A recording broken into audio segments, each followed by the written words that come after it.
قال الله تعالى في كلامه المجيد والفرقان الحميد أعوذ بالله من الشيطان الرجيم بسم الله الرحمن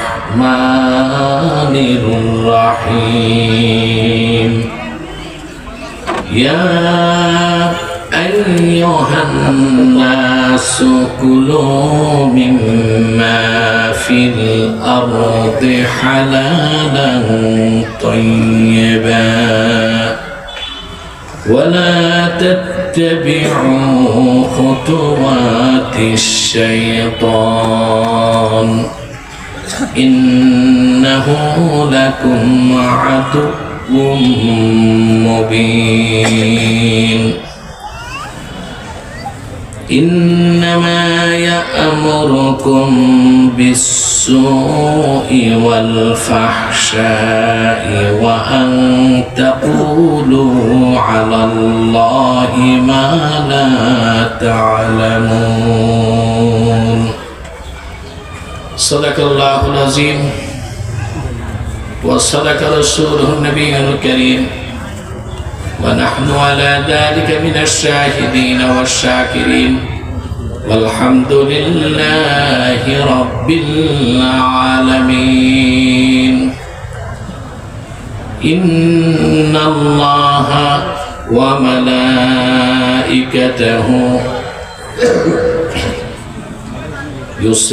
يصلون على النبي يا أيها الذين آمنوا صلوا عليه وسلموا تسليما اللهم صل على سيدنا وعلى آل سيدنا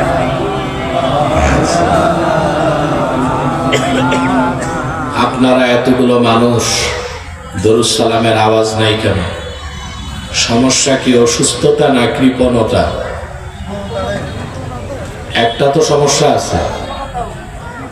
জবান খুলে পড়ুন আল্লাহুম্মা সাল্লি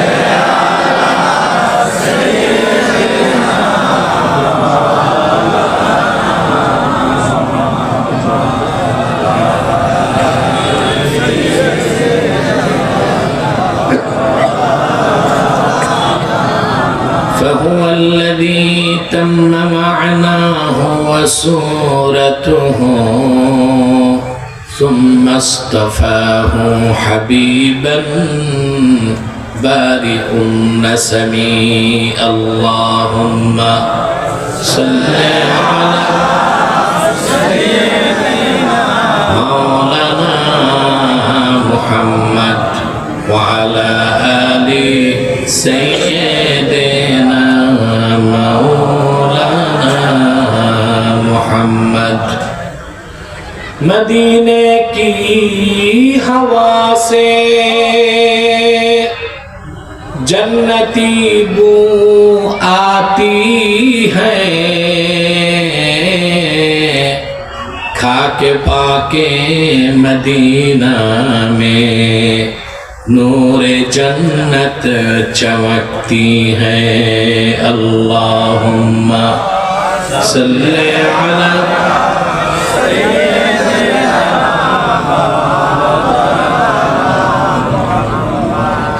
وعلى آله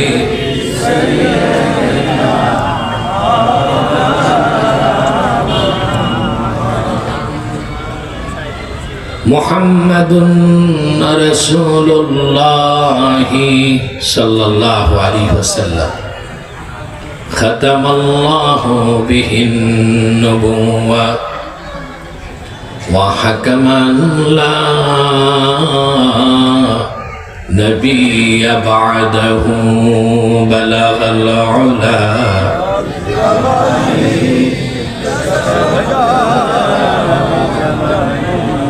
حسنت جميع خصاله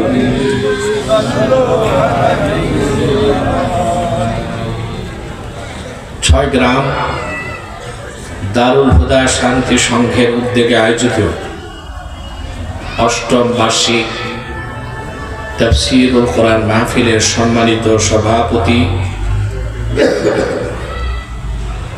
জনাব মাওলানা মুহাম্মদ জামালুল হক বারাকাল্লাহু ফি উমরি, হযরত উলামায়ে কেরাম, তুলাবায়ে ইজাম,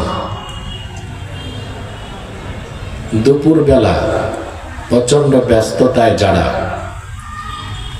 আজকের মাহফিলে উপস্থিত হয়েছেন, স্বেচ্ছায় সানন্দে স্বতঃস্ফূর্তভাবে মনের আনন্দে শুধুমাত্র কোরআনুল কারীমের দুর্বার টানে প্রবল আকর্ষণে তাদের সকলকে অন্তরের অন্তঃস্থল থেকে জ্ঞাপন করছি মুবারক।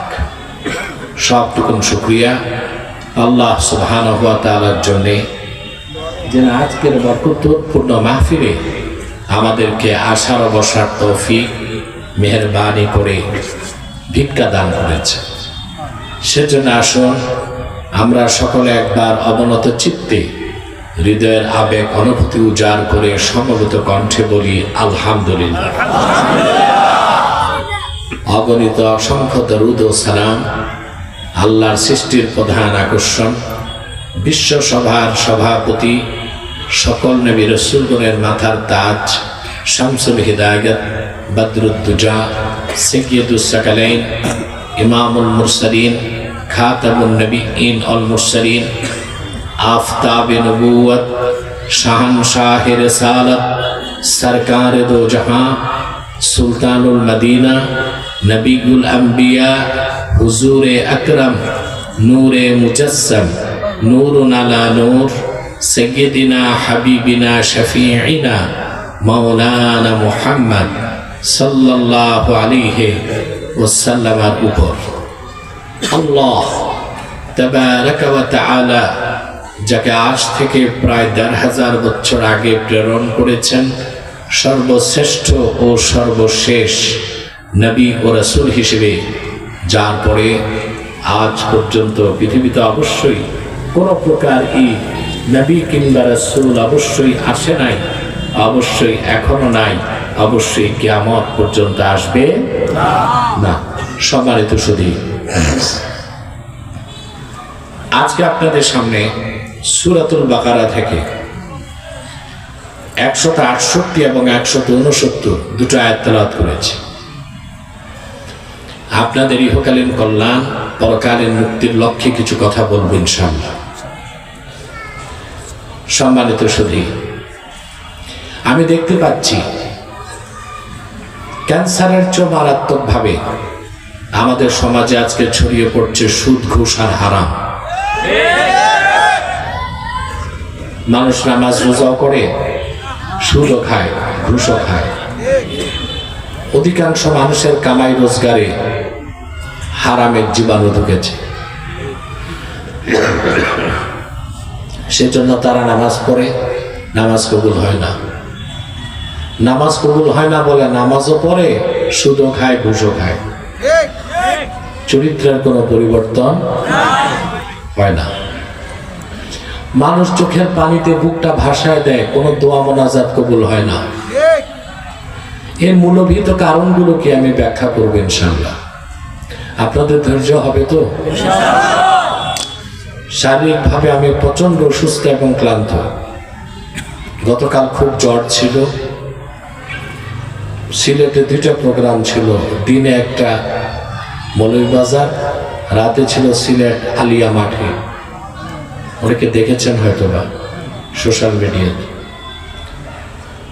তারপরে ফজরের সময় আমি এসে বাসায় বসেছি, খুব অসুস্থতা নিয়ে আবার এসেছি। যতই কষ্ট পেয়েছি আসতে, আপনাদের এই সুন্দর চেহারাগুলো দেখে আমার সব কষ্ট দূর হয়ে গেছে। সম্মানিত সুধী, ভূমিকাতে একটি কথাই বলবো, যারা এসেছেন আসার পেছনে পার্থিব জাগতিক রাজনৈতিক, আর্থিক কোনো স্বার্থ আছে? আমরা এসেছি শুধুমাত্র আল্লাহ তার হাবিবের রেজামন্দি হাসিল করার জন্য, ইহকালীন কল্যাণ ও পরকালীন মুক্তির পাথেয় সঞ্চয় করার জন্য, ঠিক না?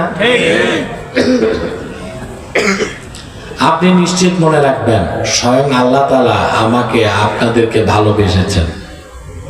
সুবহানাল্লাহ বলবেন। আল্লাহ যে ভালোবেসেছেন তার প্রমাণ কি? আল্লাহ যে বান্দার ভালো চান, পছন্দ করেন যে বান্দাকে, তারে আল্লাহ দ্বীন শিখার সুযোগ করে দেন। এটা আমার কথা নয়, বুখারী শরীফের হাদিস। আল্লাহর হাবিব ইরশাদ করেছেন, মান ইউরিদিল্লাহু বিহি খাইরান ইউফাক্কিহু ফিদ্দীন ওয়া ইন্নামা আনা কাসিম ওয়াল্লাহু ইউতি। আল্লাহর হাবিব ইরশাদ করেছেন, আল্লাহ তার যে বান্দার ভালো চান, আল্লাহ তারে দ্বীনের সমজদার বানায় দেন। সুবহানাল্লাহ। ইউফাক্কিহু ফিদ্দীন আই ইয়াজআলহু ফাকিহান ফিদ্দীন। আল্লাহ তার যে বান্দা ভালো চান, যাকে পছন্দ করেন, তাকে দ্বীন শিখান, আর দ্বীন শিখিয়ে তাকে দ্বীনের সমজদার বানায় দেন। সুবহানাল্লাহ বলেন। তা আল্লাহ আপনাদের পছন্দ করছেন? এতে আপনারা খুশি না বেজার? বেজার শুধু শয়তান, আর শয়তানের চেলা চামুন্ডারাও বেজার। আমি ভাবছিলাম বর্তমানে শয়তানের চেলা চামুন্ডা কমছে, কিন্তু দেখি না, এখনো আছে মোটামুটি ভালোই, এখনো আছে। কালকে আমাদের প্রোগ্রাম ছিল সিলেট আলিয়া মাঠে, তাহরিকে খাতমে নবুয়ত বাংলাদেশ সিলেট মহানগরের উদ্যোগে আয়োজিত খাতমে নবুয়ত মহাসম্মেলন। ঠিক পাশে দুইটা স্টেডিয়ামে কনসার্ট চলতেছিল, একটা বিপিএল এর আর একটা জেলা প্রশাসক, বুঝলেন? কনসার্ট, এত বড় মাহফিল, পাশে দুই জায়গায় কনসার্ট। আপনি অবাক হয়ে যাবেন, স্টেডিয়াম গুলো খালি ছিল, যুবকদের স্রোত ছিল আলিয়া মাঠে, প্রায় লাখের কাছাকাছি মানুষ আলিয়া মাঠে চলে এসেছে। আমি স্টেজে যে শুনলাম, প্রশাসন এসে 6টা মাইকের তার কেটে গেছে, ওদের কনসার্টের জন্য ডিস্টার্ব না হয়। আমি শুধু বললাম, আল্লাহর কোরআনের মাহফিল, সেখানে মাইকের তার কেটে কনসার্ট করার সাহসটা প্রশাসনকে দিছে কে? তারপর আমি আর প্রশাসনের অনুমতি চাই না, আমি বলছি আমি আসি স্টেজে, তার লাগাও। সব মাইক চলেছে, আলহামদুলিল্লাহ। শয়তানরা কাছেও আসতে পারে না। কথা বুঝতে পারছেন? আরে ভাই, সিংহের মতো বেঁচে থাকবো একদিন, বিড়ালের মতো 1000 বছর বেঁচে থাকতে চাই না। কাফের মুশরিক বাতিল কোরআনের শত্রু যারা, তাদের সাথে আমাদের কোনো আপোষ নয়, আছে? কালকের ঘটনাটা নিয়ে আলিয়া মাঠে সারা দেশে সোশ্যাল মিডিয়ায় লেখালেখি হচ্ছে, ঠিক না? পজিটিভ হচ্ছে লেখালেখি আমাদের পক্ষে, কিন্তু সবচেয়ে বড় কথা, 6টা হরেনের লাইন কেটে দিছিল মাত্র 10 মিনিট। আমি খুতবা পড়ে আমি বলেছি মাইক চালু হবে, এবং মাইক চালু হয়েছে, আলহামদুলিল্লাহ। ওরা বাধা দিতে পারে না। এত পরিমাণ, পুরা ময়দানটা জনসমুদ্র হয়ে গেছে, এই সব লোক দাঁড়ায় গেছে, মানে হুকুমের অপেক্ষায় যে কনসার্ট বন্ডুল করবে, আমি আর অত দূর যেতে দেই নাই, বুঝেন না? এতে তৃতীয় পক্ষ সুযোগ নেবে নিত। তো শয়তানের চেলা চামুন্ডা কমছে, কিন্তু একেবারে যায় না। তা আপনারা এখানে এসেছেন, শয়তান বেজার, শয়তানের চেলা চামুন্ডারাও বেজার। শয়তান এখন একটা চেষ্টা করবে, আপনাদেরকে উঠানো যায় কিনা। আমরা ন্যাক নিয়ত করে শয়তানের নাপাক গালে একটা চপেটা ঘাত করতে চাই, রাজি আছেন? আমরা নিয়ত করছি, কিছুক্ষণ পরে আজকের মুনাজাত করে গুনাহ মাফ করে নিষ্পাপ বেহেশতি আল্লাহওয়ালা হয়ে বাড়ি যেতে চাই। কারা কারা হাত তুলে আল্লাহ তাআলাকে দেখেন।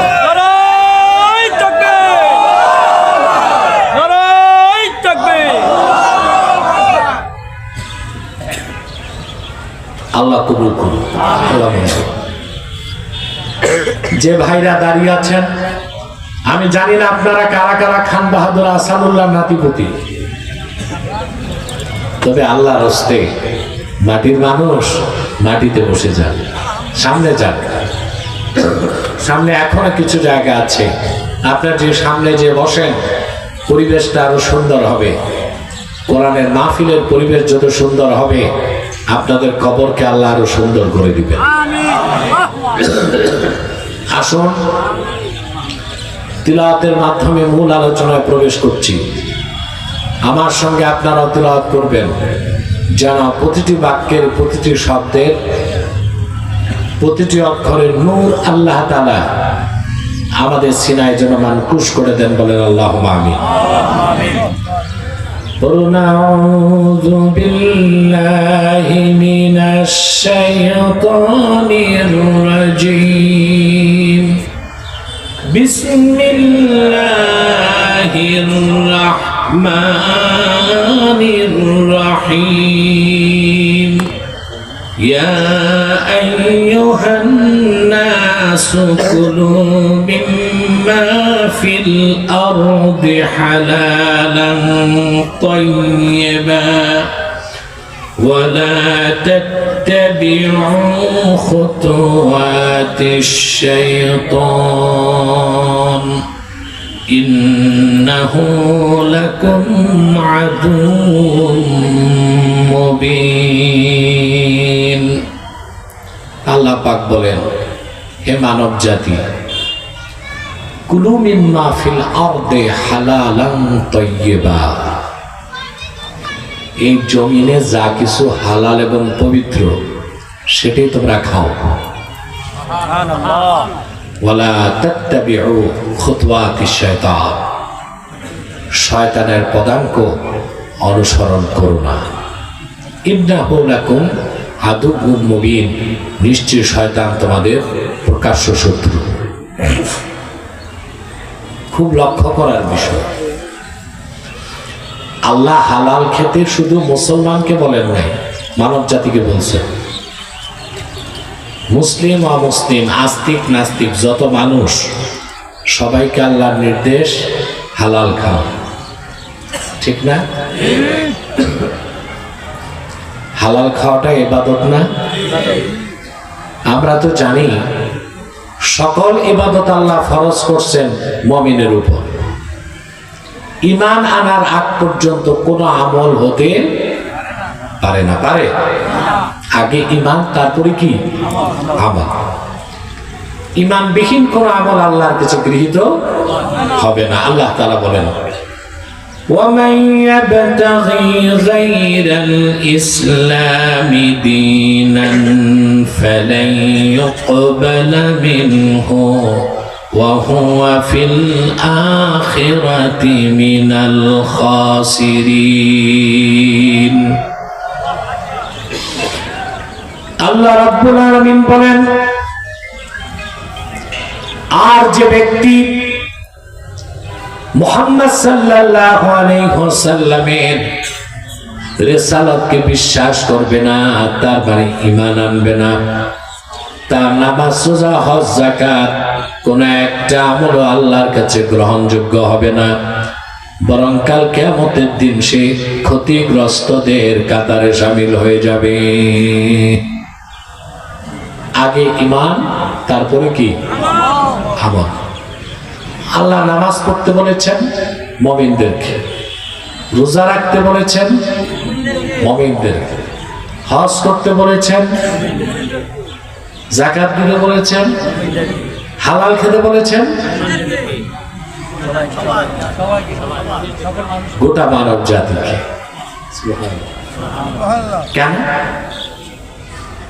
তার কারণ হচ্ছে মুমিনের উপর তো হালাল খাওয়া ফরজ, কিন্তু যে যার ঈমান নাই, মানুষ হিসেবে সেও যদি হালাল এবং পবিত্র খাদ্য গ্রহণ করে, শারীরিকভাবে সে সুস্থ থাকবে, মানসিকভাবে সে সুস্থ থাকবে। এখন কাফের মুশরিক বেঈমান তাদেরও যদি হালাল খাবার নির্দেশ করা হয়ে থাকে, তাহলে মুমিনের জন্য হালাল খাবার গুরুত্ব কত বেশি, অনেক বেশি না? যতক্ষণ পর্যন্ত আল্লাহর বান্দা হালাল না খাবে, ততক্ষণ পর্যন্ত তার নামাজ, রোজা, ইবাদত, দোয়া কবুল হবে না। এই আয়াতের তাফসীরে ইবনে কাসির রওয়ায়াত করেছেন, সাদ ইবনে আবি ওয়াক্কাস রাদিয়াল্লাহু তাআলা আনহু তিনি আল্লাহর হাবিবকে এসে একদিন বললেন, আমার দিকে তাকান, মনোযোগ দেন। এক সাহাবী এসে আল্লাহর হাবিবকে বললেন, উদউল্লাহ আইয়াজআলানি মুস্তাজাবাদ দাওয়াহ। আয় আল্লাহর রাসূল, আপনি আল্লাহর কাছে আমার জন্য দোয়া করেন যেন আল্লাহ রাব্বুল আলামিন আমারে মুস্তাজাবুদ দাওয়াত বানায় দেন, মানে আমি দোয়া করলে যেন আল্লাহ আমার দোয়া কবুল করে নেন। সুবহানাল্লাহ। এমন এক দোয়া চাইছেন যে দোয়া কবুল হলে সাহাবীর আর কিছু লাগবে না। সাহাবী বললেন, উদউল্লাহ লি আইয়াজআলানি মুস্তাজাবাদ দাওয়া। আপনি আল্লাহর কাছে আমার জন্য দোয়া করুন, আল্লাহ যেন আমাকে মুস্তাজাবুদ দাওয়াত বানায় দেন। দোয়া করলে যেন দোয়া কবুল হয়।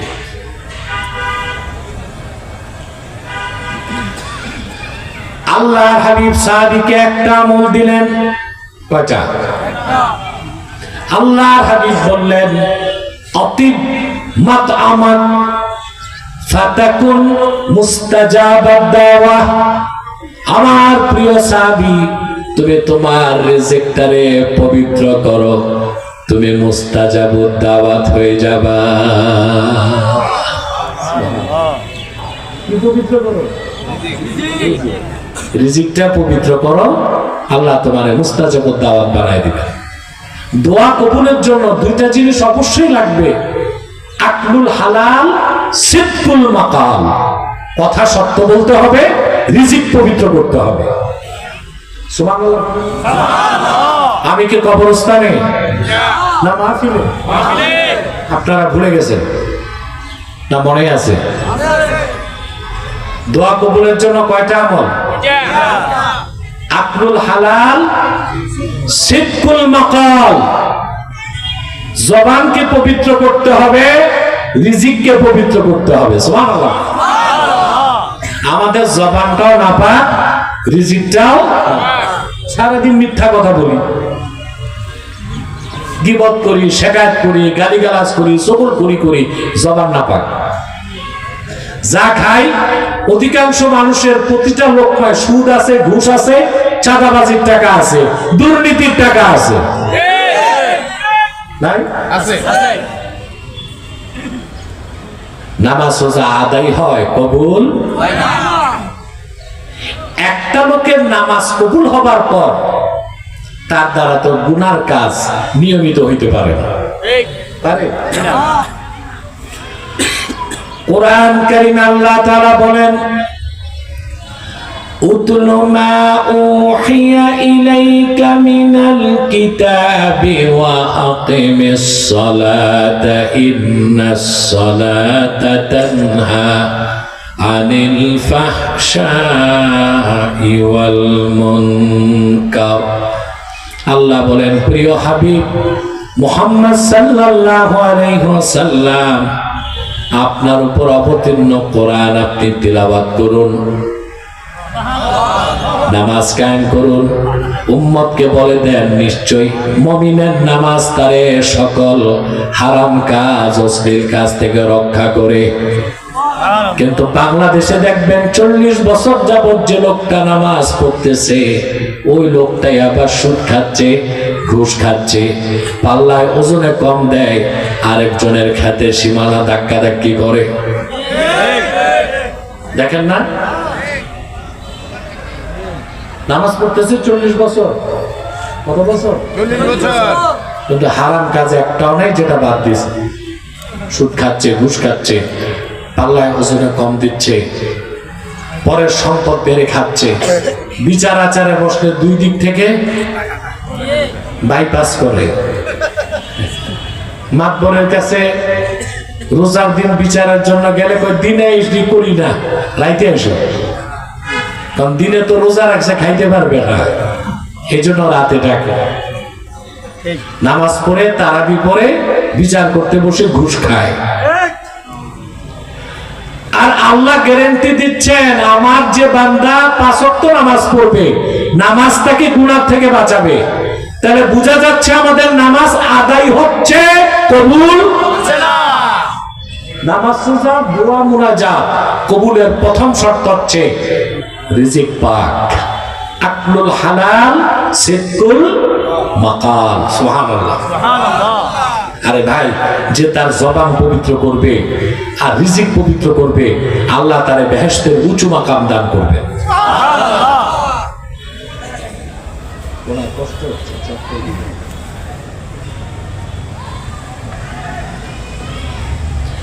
কথা বুঝতেছেন?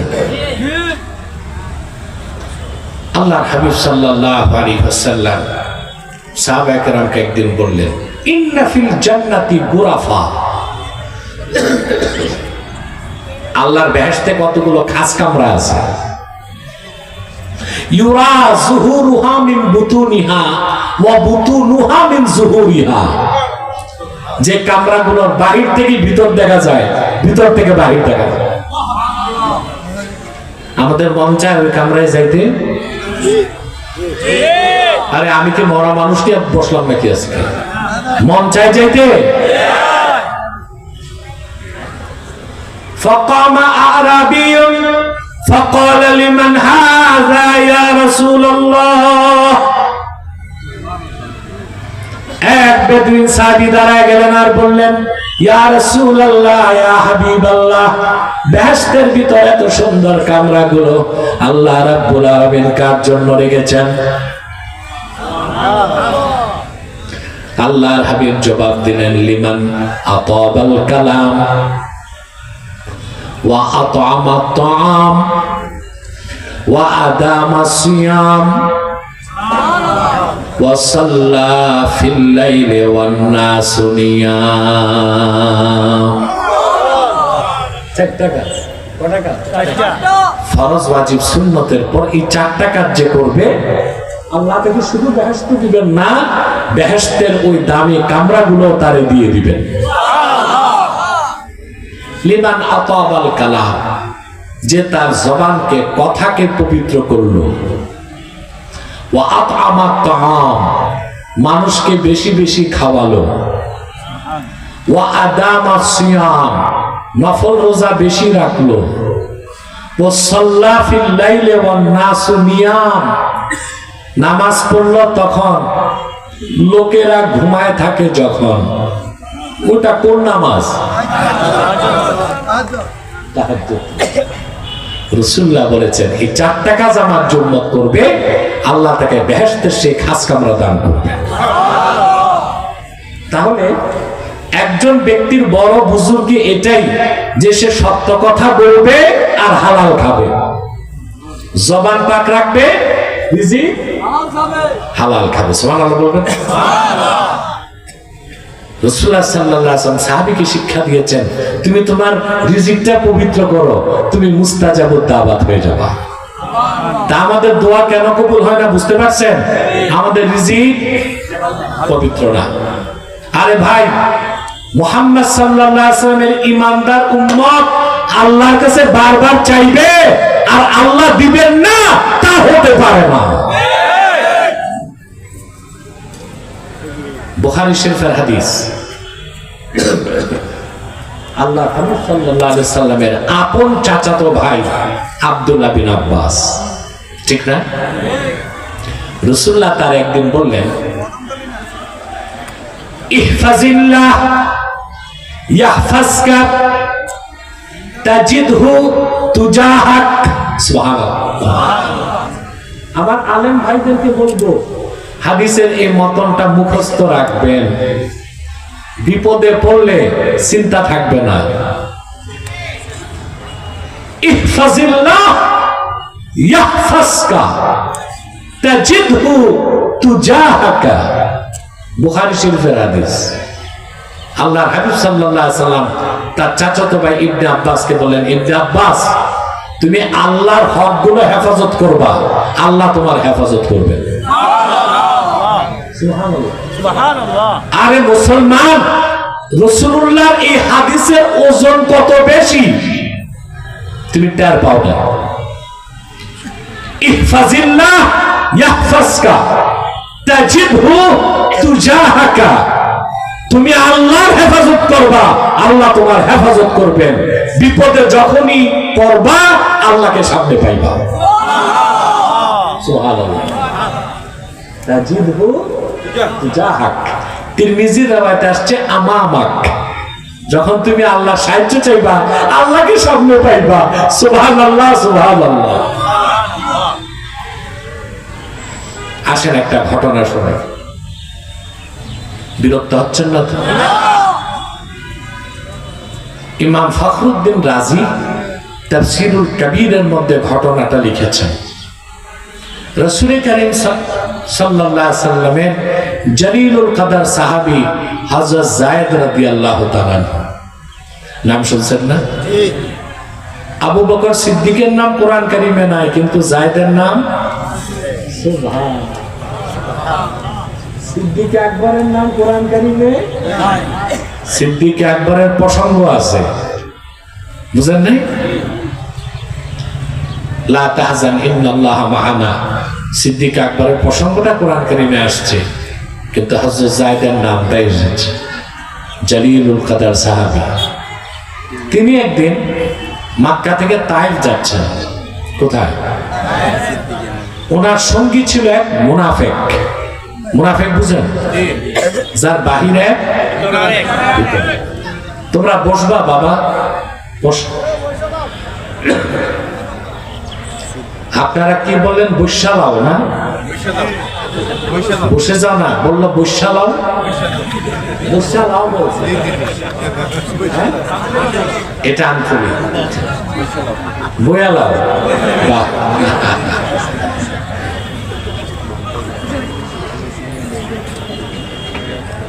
কুমিল্লার এক এক অঞ্চলের ভাষা এক এক রকম, এক এক অঞ্চলের ভাষা।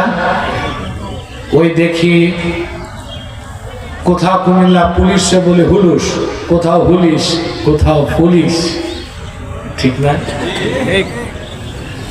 আহলুল লোগা, ডিকশনারি যারা লিখছেন বা লোগাত প্রণেতা যারা লোগাতের কাজ করছেন, তারা বলেন প্রতি 30 মাইল অন্তর অন্তর ভাষার পরিবর্তন হয়। কত মাইল? হযরত যায়েদ রাদিয়াল্লাহু তাআলা আনহুর সঙ্গী ছিল মুনাফিক। মুনাফিক কিন্তু দুই প্রকার, কাফের মুনাফিক, ফাসিক মুনাফিক। নেফাক দুই প্রকার, নেফাক ইতিকাদি, নেফাক আমালি। কেউ মুসলমান কিন্তু আমলটা মুনাফিকের মতো, সে মুনাফিক কিন্তু ফাসিক মুনাফিক। কিন্তু কোন ব্যক্তি আকীদায় নেফাক, সে কাফের মুনাফিক। আল্লাযী আযহারাল ইসলামা ওয়া আবতানাল কুফরা,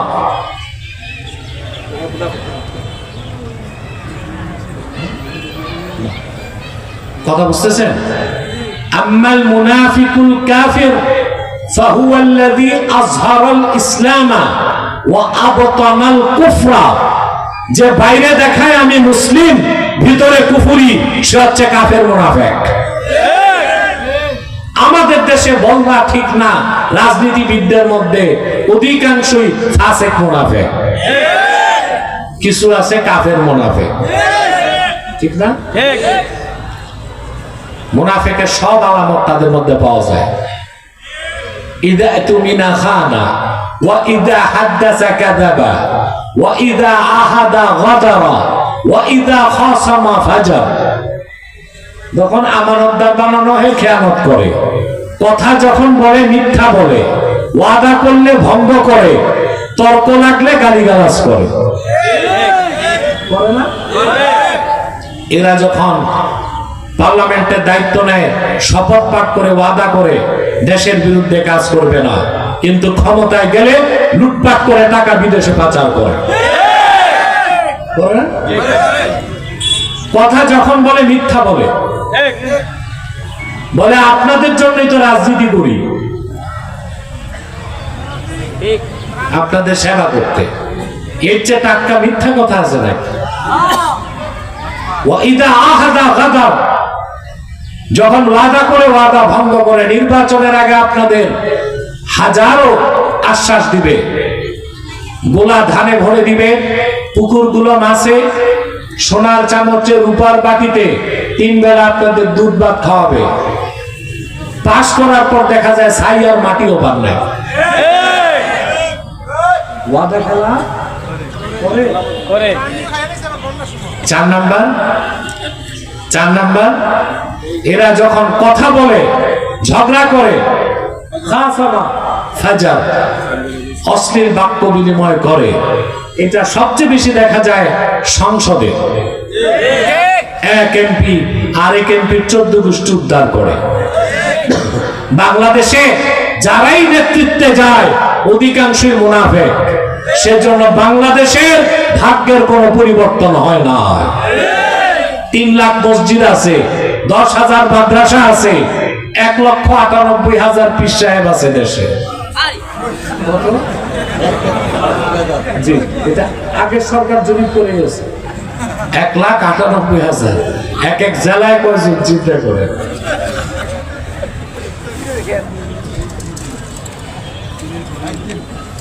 তো এই 3 লাখ মসজিদ, 10,000 মাদ্রাসা, কয়েক লক্ষ পীর আছে, দেশ স্বাধীনের 53 বছরেও আল্লাহ দিনের পক্ষে একটা আইন আপনারা পাশ করতে পারেন নাই।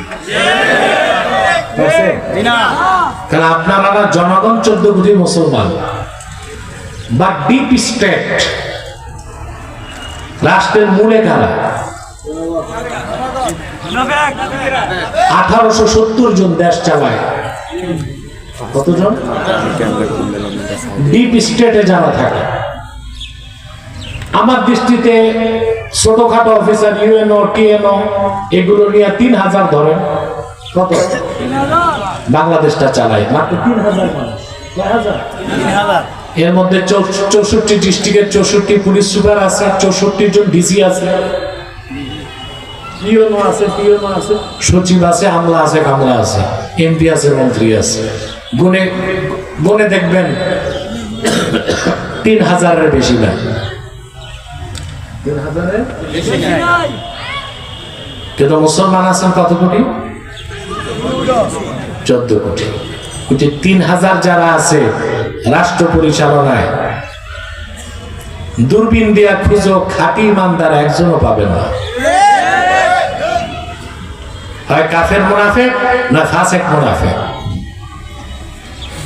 যেদিন আপনারা ডিপ স্টেটে 3,000-এর মধ্যে 1,500 আল্লাহ মুমিন পাঠাইতে পারবেন, বাংলাদেশ একটা ইসলামী সমাজে পরিণত হয়ে যাবে।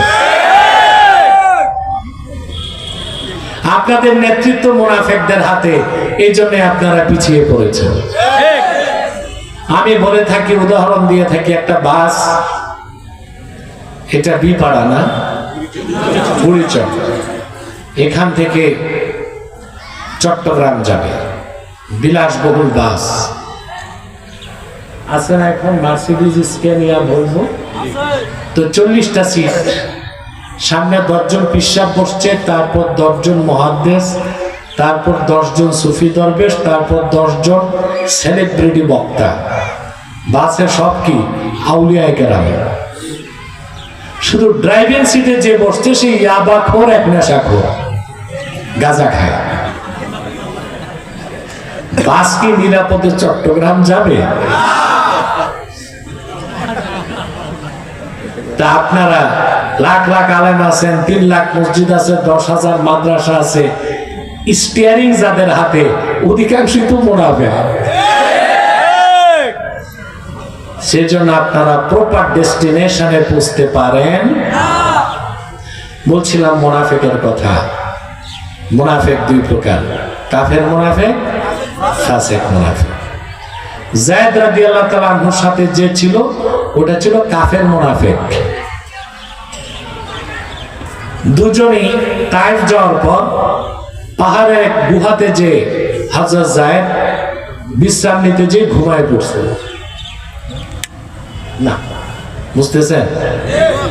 এই সুযোগে মুনাফিকটা তরবারি বের করে হযরত যায়েদ রাদিয়াল্লাহু তাআলা আনহুর সিনার উপর বসে গেছে, তাকে কতল করবে।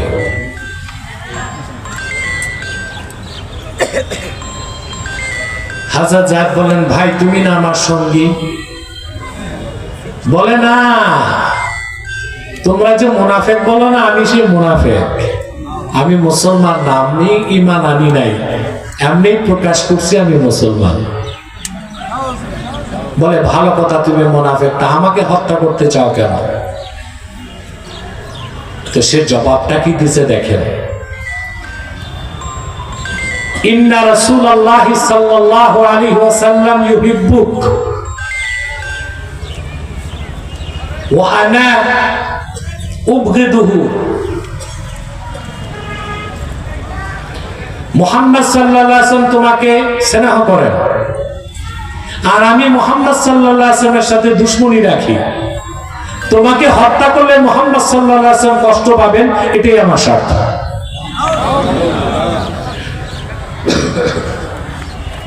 হাদিস সাক্ষ্য দেয়।